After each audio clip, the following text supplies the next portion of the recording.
but they function to protect the young developing sporangia from the environment. And when the sporangia are ready to release their spores, this thing dries up and withers away and basically gets out of the way of spore dispersal. So that's how they disperse their spores. And now we're going to introduce this topic of heterospory. And this is a really important topic for understanding all the subsequent life cycles, the ones of seed plants. All seed plants are heterosporous. And this literally means different spores. So having two different types of spores in this case, as opposed to the primitive condition for vascular plants of homospory, or having only one type of spore. And you can see pretty dramatically the difference in the sizes of these spores on either side of the axis of this lycophyte cone, selaginella in this case, unimportant, but in this particular group, it nicely demonstrates the different spore sizes because we have, in this particular species, we have these microsporangia directly opposite the megasporangia in this cutaway here. You can't see all four of the products of meiosis in these because it's just one plane of one plane view here. But the two different types of spores produced here are present in different types of sporangia, microsporangia and megasporangia. You can see there are a lot of spores inside of this microsporangium. These microspores are tiny, and that's a good reason why they're called microspores. Lots of products of meiosis in here. And these will germinate to become male gametophytes, gametophytes that only produce sperm. Whereas these large megaspores will germinate to become female gametophytes, which we also call megagametophytes, that will only produce eggs. And there's only one cell that undergoes meiosis here in the megasporangium that gives rise to 4 megaspores. In the case of this particular group, there are some groups where more cells will undergo meiosis. But in general, the difference in size of the spores is a real giveaway as to whether you're dealing with megaspores or microspores.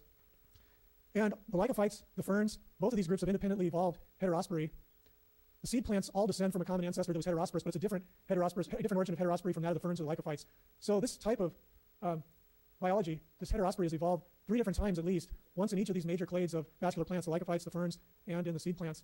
And it imparts some advantages potentially because in each of these cases, the gametophytes that germinate from these megaspores and from these microspores, they develop inside the spore wall. So the spore wall protects them throughout their life. The spore wall has to open slightly in order to allow the release of sperm and to the capture of sperm by the female gametangia, the female gametangia, the archegonia. But they're mostly protected, and so the gametophytes are highly reduced. You can imagine if you have to develop within the confines of the spore wall, you're going to be pretty small. And so these are very tiny compared to the fern gametophyte I was just showing you. But they are protected nicely.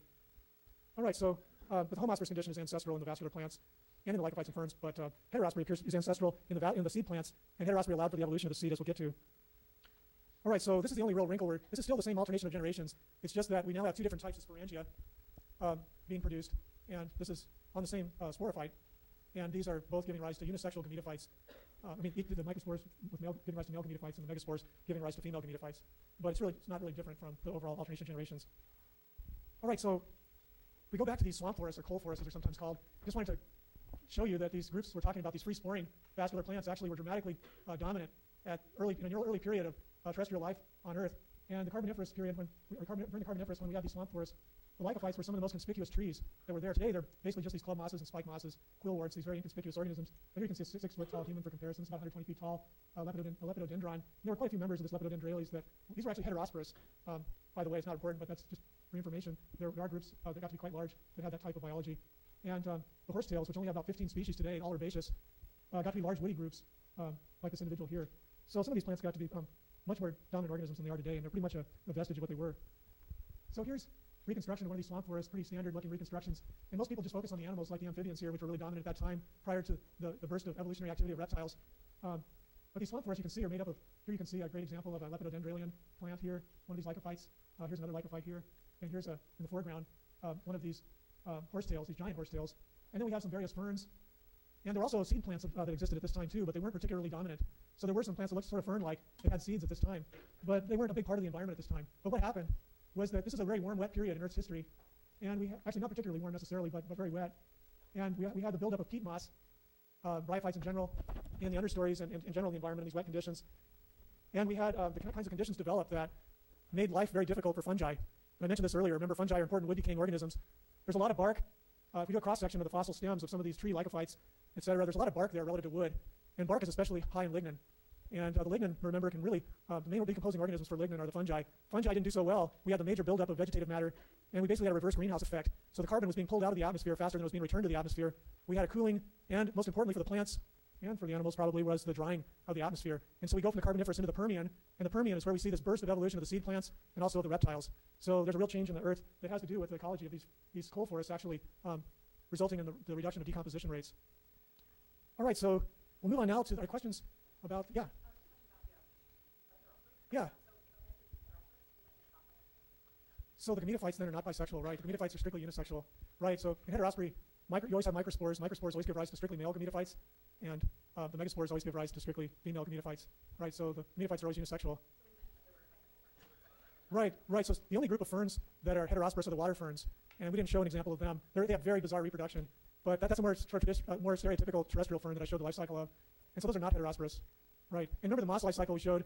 The mosses commonly have unisexual gametophytes, but their spores look the same, regardless of whether they become a male gametophyte or a female gametophyte. So the term heterospore doesn't apply there, but they do have unisexual gametophytes oftentimes in the case of the mosses as well. But heterospore is a condition we only see in the vascular plants. Yeah, good question. Okay, so let's now move on to the seed plants, and that's clade 3 here. And the seed plants, as you can see, are a monophyletic group. And it's pretty clear that there's no good evidence that the seed evolved more than once based on the fossil record and molecular phylogenies as well as phylogenies that incorporate fossil data from morphology. But there is some doubt about whether these gymnosperms are monophyletic. There are two major clades, the gymnosperms and the angiosperms. The angiosperms are the flowering plants, and we're going to shortly move to them. But the gymnosperms, although they're much less diverse, are really important organisms, and they are great for an introduction to the seed plant life cycle as well, to help understand that. They may be a grade rather than a clade, but the relationships among the major lineages of seed plants has been unclear still. We're going to treat them as a clade. All right, so before going on, I just want to mention that the seed plants not only have seed, which is not found in any other organisms, but all of them also have pollen. And so it's both the innovation of pollen and the seed that diagnoses this clade, the seed plants. And probably both of these things, pollen and seed, were really important for occupation of drier environments and the success of seed plants overall. And we'll get to that shortly. So gymnosperm literally means naked seed. Gymno means naked and sperm means seed. And unlike the angiosperms, which mean vessel seed, because the angiosperms we have the seeds actually enclosed in the protective ovary, whereas there is no ovary in the gymnosperms. And at some point during the development of the seed, the seeds are exposed to the environment. And the pollen has to arrive directly on the immature seed or the ovule in order for fertilization to be successful. And that's not the case, as we'll see in the flowering plants. The pollen doesn't have to be, in flowering plants, doesn't have to be delivered directly to the immature seed. All right, so here we have some of the groups, three of the five major groups of gymnosperms. Actually, 3 of the 4 major groups of gymnosperms, sorry. And this is just to show you that these organisms are big. They're woody. Gymnosperms are woody organisms. And their seeds are commonly produced in cones. Not in every case, but in most cases, the seeds are in cones. And again, the seeds are not enclosed in an ovary. The diversity of the modern gymnosperms is only about 1,000 species. That's in contrast to about 300,000 flowering plant species. So they're about 300 times less diverse. And that may make them seem inconsequential, but they can actually be huge and dominant organisms in some environments, so they're really important to learn about. 3 of the 4 major clades of gymnosperms, though, are not nearly as important as the 4th one in terms of their ecological importance, but they're really bizarre and interesting groups, and often highly prized by collectors. The cycads are the most diverse of these 3 non-conifer groups. The conifers we'll get into in a moment. The Cycadophyta includes about 120 to 180 species, not too diverse. These plants were incredibly diverse and dominant during the age of dinosaurs. So during the Jurassic, when the most elaborate dinosaur diversity and dioramas, for example, the Smithsonian produces, showing all this dinosaur diversity, if you look at the understory that the dinosaurs are walking around in, or the plants that they're chomping on, they're cycads usually. And these are really important organisms. Now you might look at this from a distance especially and say, wait a minute, that looks kind of like a palm. And they do look very palm-like. In fact, there are organizations that specialize in the horticulture of both palms and cycads, but palms are flowering plants, cycads are gymnosperms. Their similarities are due to convergent evolution. But like palms, the cycads have an unbranched stem. They have leaves that are compound. They're dissected. They look a bit like fern foliage. And they have persistent leaf bases that make the base of the stem look similar to that of a palm, really roughened stem surfaces. But you can see here something you never would see in a palm, which is a gigantic cone. So cycads produce the largest cones of any seed plant. Some of these can get huge. And they can be dispersed as a unit, for example, by elephants that will grab the whole cone and rip it off and eat it. They have big seeds. They have remarkably large seeds that are often brightly colored, pretty dramatically large seeds. And today in the wild, these things are down to just typically quite small populations. And unfortunately, collectors really prize these things. And the rarer they are, the more valuable they become. So many of them are on the verge of extinction. In fact, there was a sting operation here in the U.S. just a few years ago that resulted in the interception of a huge diversity of cycads, including some that are now essentially extinct in the wild. And the feds gave them to the UC Botanical Garden. So if you want to see amazing cycad diversity, go up to the garden in Strawberry Canyon, and you can see cycads from all over the world, including ones that you would never see in nature, because unfortunately they're almost extinct.